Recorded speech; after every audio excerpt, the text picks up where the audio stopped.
Hey y'all, it's Gord, your hurtin' hippie. It's Hippie News Network, the only news show where the stories aren't faked, but your correspondent is baked.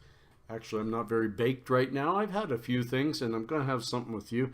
Mostly, I've been CBDing it today. Peace and cheers.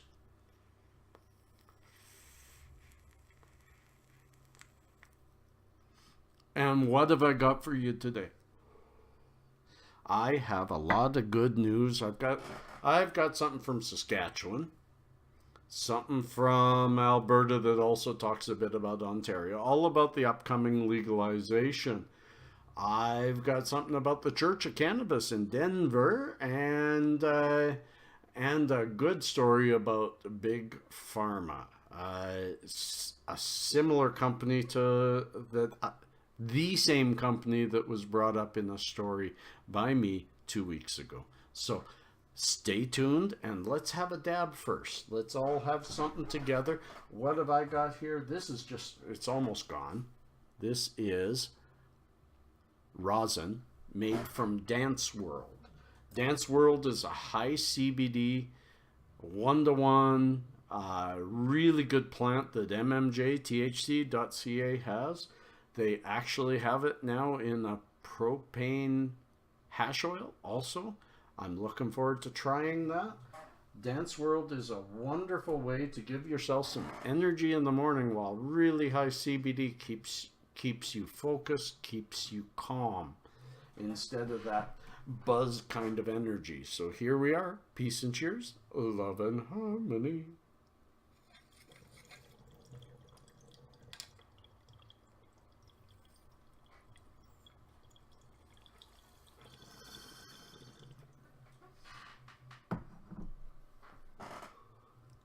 Like most sativas, a little bit tropical, a little bit sweet, but because of the CBD, some medicinal taste there and a bit of a creamy taste. And it really gives good energy, and it's different to have a sativa that sativa usually has really big spikes in your ups and your downs, where CBD is really good at cutting those spikes top and bottom. Does it to indica, but to have it do it to sativa is a nice feeling because I like the sativa energy, but I've never liked the anxiety. This doesn't have it. Now, let's move on. This is number 122. 122 times I've brought the news to you. That's really cool. I like repeating that because it's something I enjoy doing. Now, the first story. No surprise, there's lots of rules surrounding legal marijuana in Saskatchewan. Here are some of the do's and don'ts of the provincial cannabis framework announced Wednesday.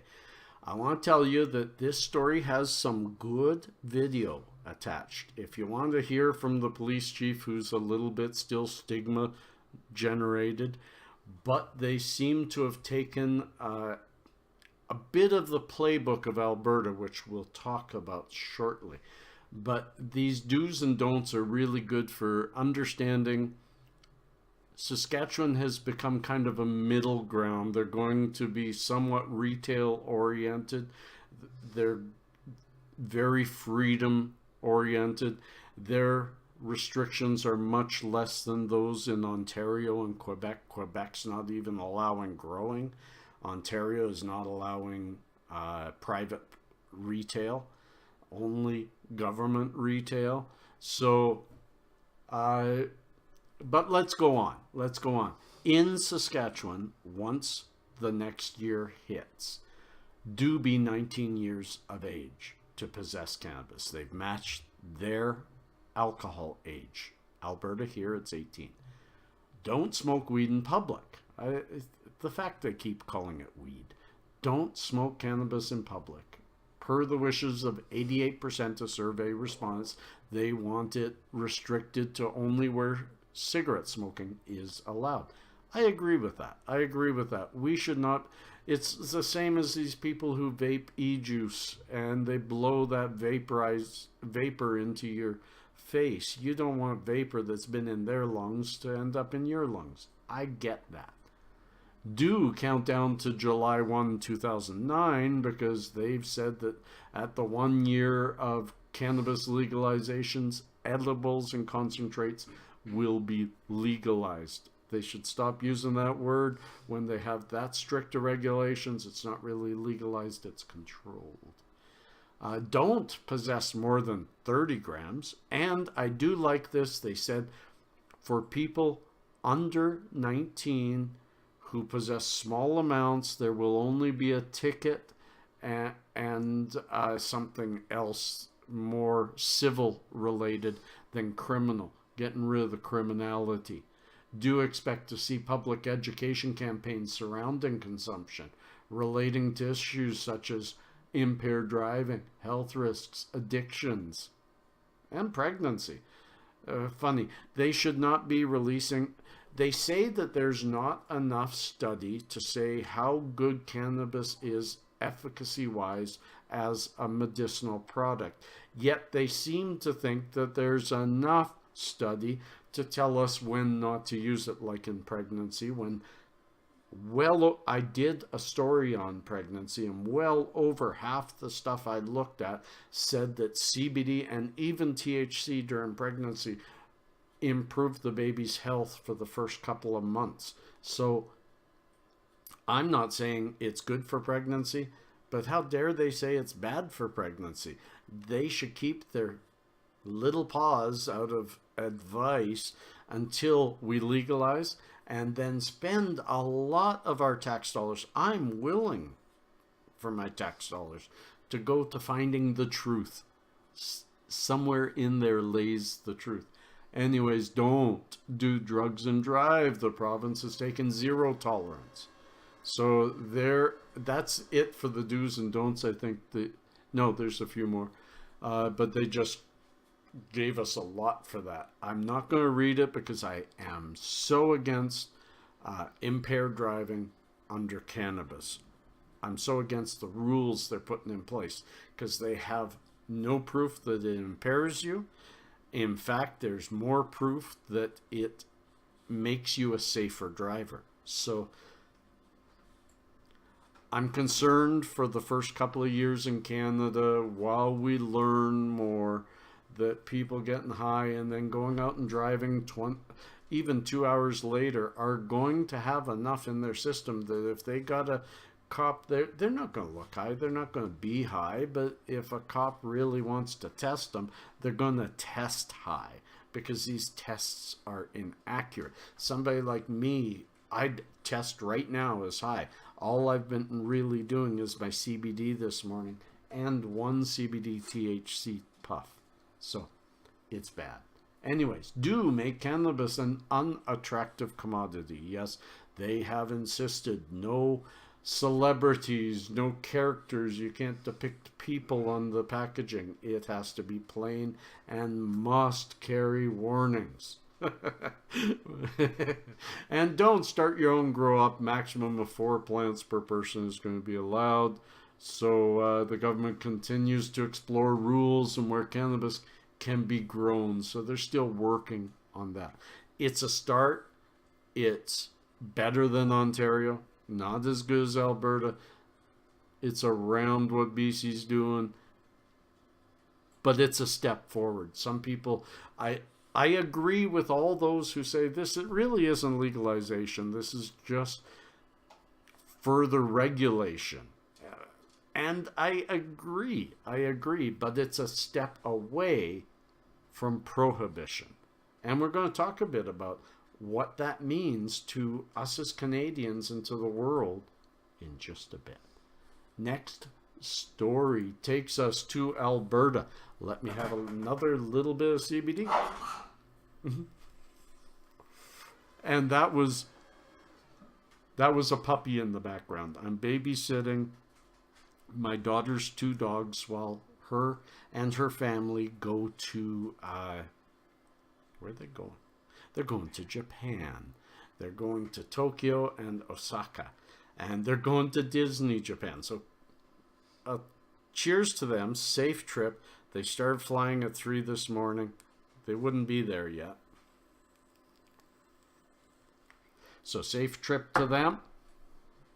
I don't think they smoke, so the long trip won't hurt. And she has a baby and two kind of teenage sons. On to Alberta's private retail. Let me first show you a little something. Look right up here. Isn't that beautiful? That is MK Ultra from mmjthc.ca. My apothecary should be yours. If you're in Canada and you've got a medical card, you should be clicking on mmjthc.ca and register up. What the heck? What do you got to lose? Look at that beauty. Now back to our stories. Alberta's private retail model lures cannabis retailer to Edmonton.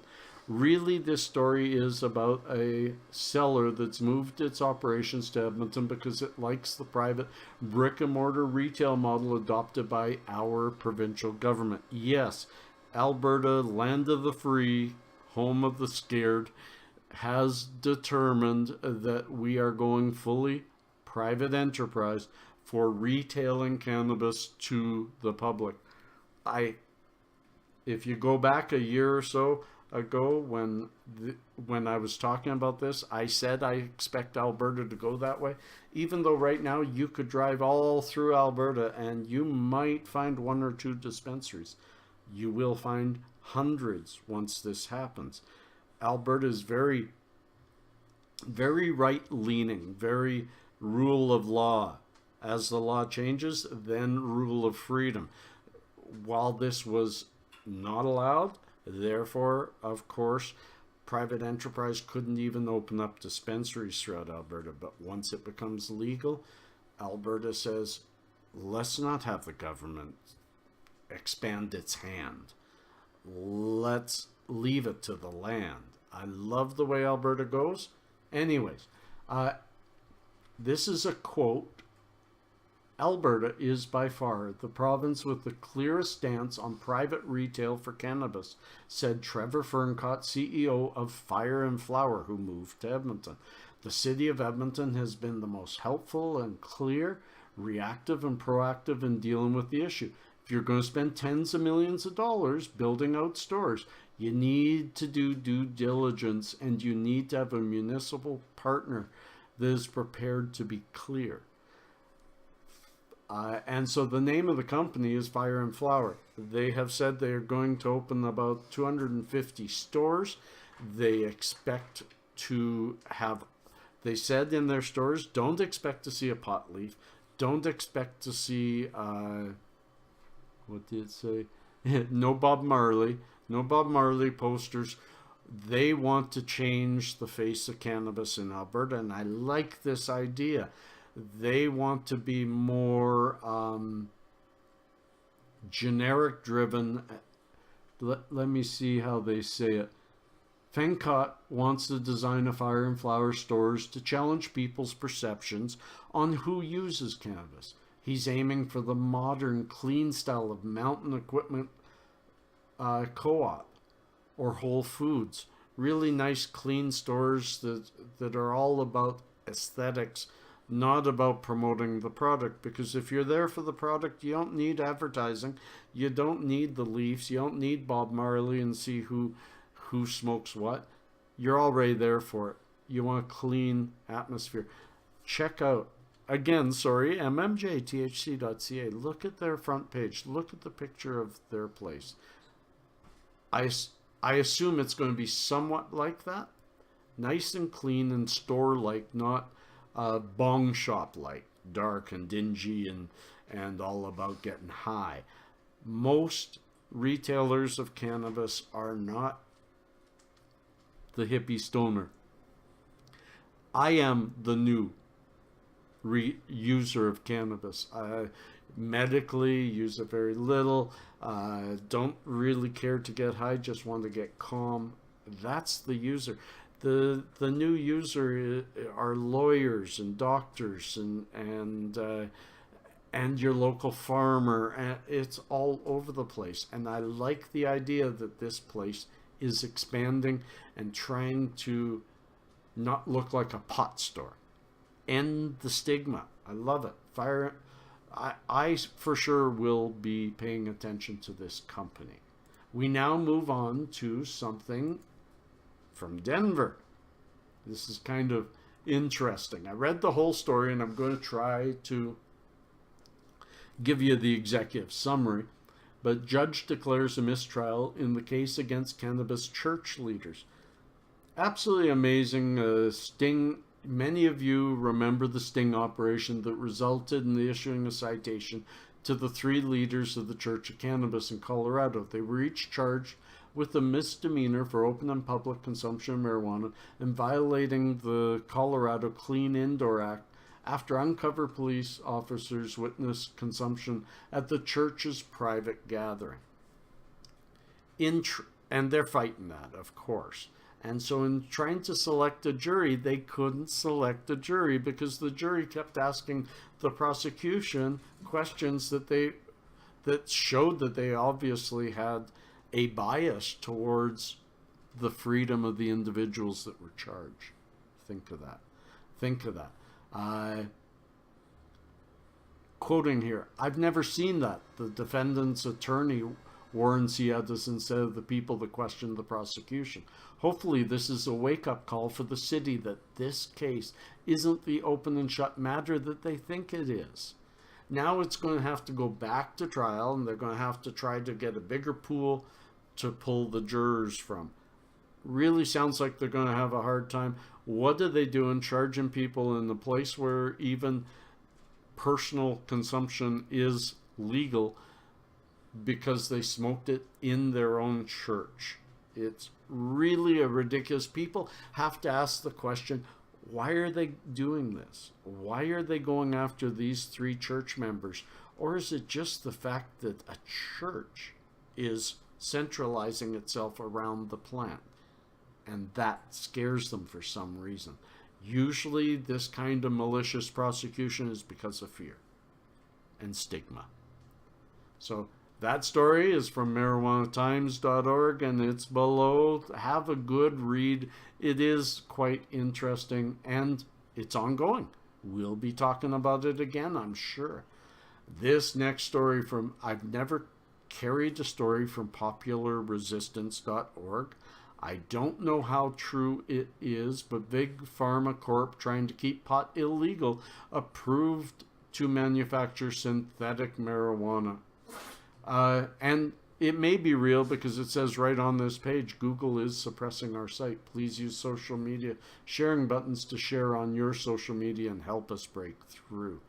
They are reporting that INSYS Therapeutics, the same company that we talked about 2 weeks ago that are pumping a lot of money into anti-cannabis groups to try to stop the flow of cannabis to their consumers who are opioid addicts.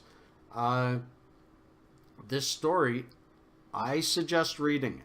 I'm not going to go into a whole bunch of stuff, but in the last several years, INSYS has alleged improper marketing of a highly addictive prescription painkiller, fentanyl. They've been moving that around like crazy while also working on creating a pill to take you off of fentanyl so they could have both sides. And now they've been approved to create a synthetic copy of our plant, our beloved plant. Absolutely ridiculous. Any of you that are on synthetic marijuana, get off of it. The real thing is better for you. Don't trust companies that do stuff like this to create a synthetic copy of something that we can grow in our backyard in a matter of 2 months. No, don't do it. Read the story, get upset. INSYS should not be.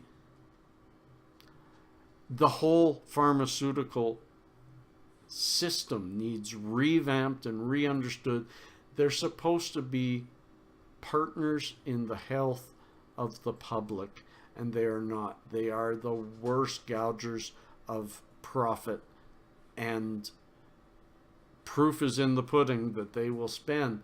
It says right in here, Therapeutics donate. INSYS Therapeutics donated $500,000, $500,000, an equal amount to 10% of all the money raised by Arizona for a responsible drug policy, the group behind the strong opposition to medical marijuana. They're trying to stop people with medical requirements for this drug to not get it, while they push fentanyl. Makes me mad. I need more CBD and I can't find my pen. There it is. Because that makes me mad. Cheers. And the final story, kind of on an up note. How much money will be spent on marijuana by 2027? The story goes on and on and on. It's a good story, but basically they're saying that by 2027, worldwide consumer spending on legal cannabis is projected to reach $57 billion by 2027. And I think they're probably underestimating that. The report predicts adult use will make the majority of spending, totaling $38 billion, while medical will reach $19 billion. Absolutely amazing. And that's what I mean. This is a virgin industry that is ready to explode. And this story talks about this has only happened once before. An industry that's going to supply a product, just starting to supply a product that people have been using for years and years and years.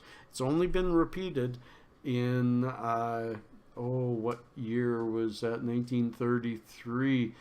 So, I think 33, when the prohibition of alcohol stopped. Because there were millions of drinkers out there, and they were either making their own or buying it illegally, and then prohibition stopped and they quickly turned to the new industry of alcohol. This move to the new industry of cannabis, expect it to be very, very similar. Yes, there's going to be some grab by the black market to still have their piece of the puzzle, but as it becomes more and more legal and more mainstream, more and more of those people will become mainstream too, and slowly the black market will just go away. It's really cool to watch it happening, and I never thought I'd be a part of it. I knew it would happen, but I really thought it would take a lot longer. But once this snowball started rolling, it just got huge. Friends, that's the end of Hippie News. I hope you have a happy Sunday. I'm going to go right now and go get my little boy Pasha, and he's going to spend the day with us, and we're going to play some games, and we're going to talk, and we're going to have fun with the dogs, and that's going to be our day. Let's talk more in the comments below, either about your day or about these news shows. And please feel free to share this stuff with those people that just don't get it, because someday they need to get it. Peace and cheers, friends. Love and harmony. Ooh, that was bad. Sorry.